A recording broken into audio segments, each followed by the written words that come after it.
अम्मी, परी कहाँ पर है? तुम्हारे अब्बू उसको पार्क लेके गए। अच्छा, इस टाइम पे गए हैं? हाँ, आते होंगे। हम्म।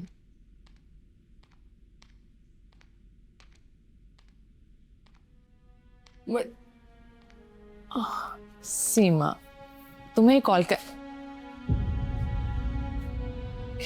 क्या हुआ? कॉल करने वाली थी। हाँ, फिर कोई कहानी सुनाने वाली थी।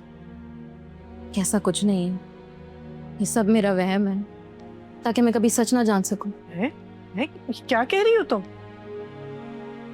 ये तब अपनी बेटी से पूछिए ना, या हसीब से। अरे छोड़िए, बेटी तो सामने खड़ी है, इसी से पूछ लेते हैं।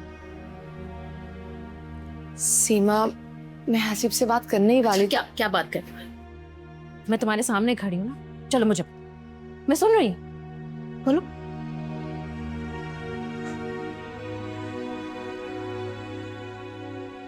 फिर से टालने वाली थी ना मुझे, यही चाहती थी ना कि मैं पूरी जिंदगी ऐसे अंधेरे में रहूं। ऐसा नहीं है सीमा, मैंने तो हसीब से भी कहा है कि वो तुमसे साफ साफ बात करे।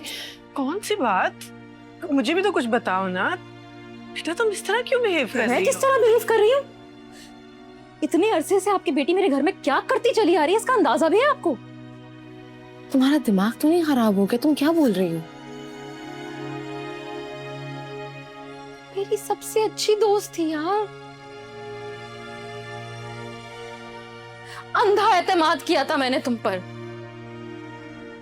मेरे घर की हर छोटी बड़ी बात, मेरा हर सुख हर दुख कभी कभी दोस्त समझ के, कभी बहन समझ के तुम्हारे साथ शेयर किया था।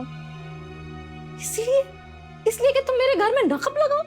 तुम होश में तो हो सीमा। होश होश में तो मैं अब आई हूँ।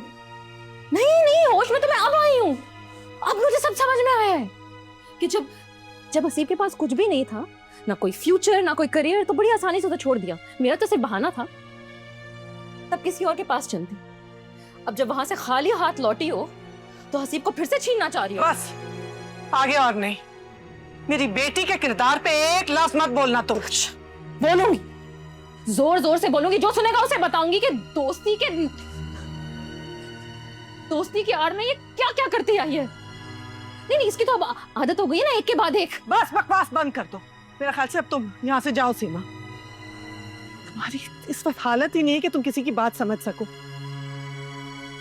मुझे अपनी बेटी पे सिर्फ भरोसा नहीं है, फख्र है मुझे। वो किसी की जिंदगी संवार तो सकती है, लेकिन इस तरह किसी की कभी भी नहीं उजाड़ेगी। चलो निकलो अब यहाँ से, चलो जाओ।